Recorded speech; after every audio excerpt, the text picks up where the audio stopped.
Bagi Anda yang memiliki anak kecil di rumah, mungkin sudah tidak asing lagi dengan film kartun Mashy and the Bear. Serial animasi Rusia yang diproduksi oleh Animecord Studio ini menceritakan petualangan seorang gadis kecil yang bernama Mashy dan beruang yang merupakan temannya. Karakter tokoh dalam film itu sangat lucu dan jalan ceritanya pun kerap membuat kita terpingkal-pingkal.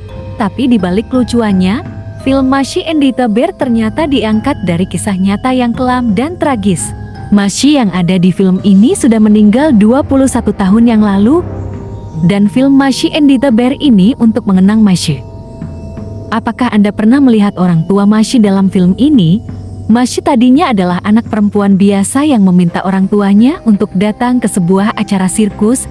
Saat di sirkus, Mashy terlepas pengawasan dari sang orang tua dan masuk ke kandang beruang. Seketika Mashy pun tewas dimangsa beruang lapar. Sang orang tua depresi lalu bunuh diri. Itulah mengapa orang tua Mashy tidak pernah muncul dalam film ini. Beruang berperan sebagai sosok ayah Mashy. Sang penulis film menghormati orang tua Mashy. Selain itu, Mashy kecil sangat menyukai hewan beruang. Penulis ingin mengobati rasa sakit hatinya kepada si beruang dengan membuat seolah-olah beruang takut sama Mashy. Panda merupakan figur saudara sepupu Mashy. Di kehidupan nyatanya, Mashy mempunyai sepupu jauh yang berasal dari Tiongkok, dan mereka selalu bertengkar. Masih ingat bukan episode saat si Panda baru saja datang?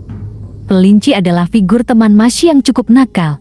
Di kehidupan nyatanya, Mashy mempunyai seorang teman yang cukup nakal, dan ini digambarkan oleh tokoh kelinci ini.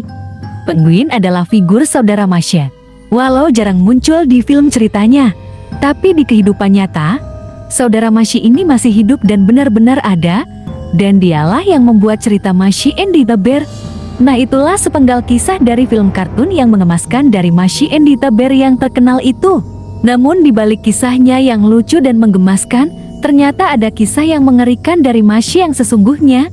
Ide untuk menghidupkan kenangan Mashy di film ini adalah ide jenius. Si pembuat cerita mengubah semua kenangan buruk menjadi sebuah film menarik dan lucu hingga akhirnya menjadi idola di seluruh dunia.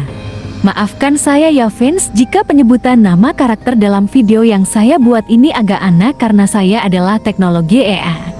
Itu aja cerita kita kali ini, mitos atau fakta saya juga tidak tahu. Buat fans yang tahu cerita ini komen di bawah dan jangan lupa subscribe. Terima kasih.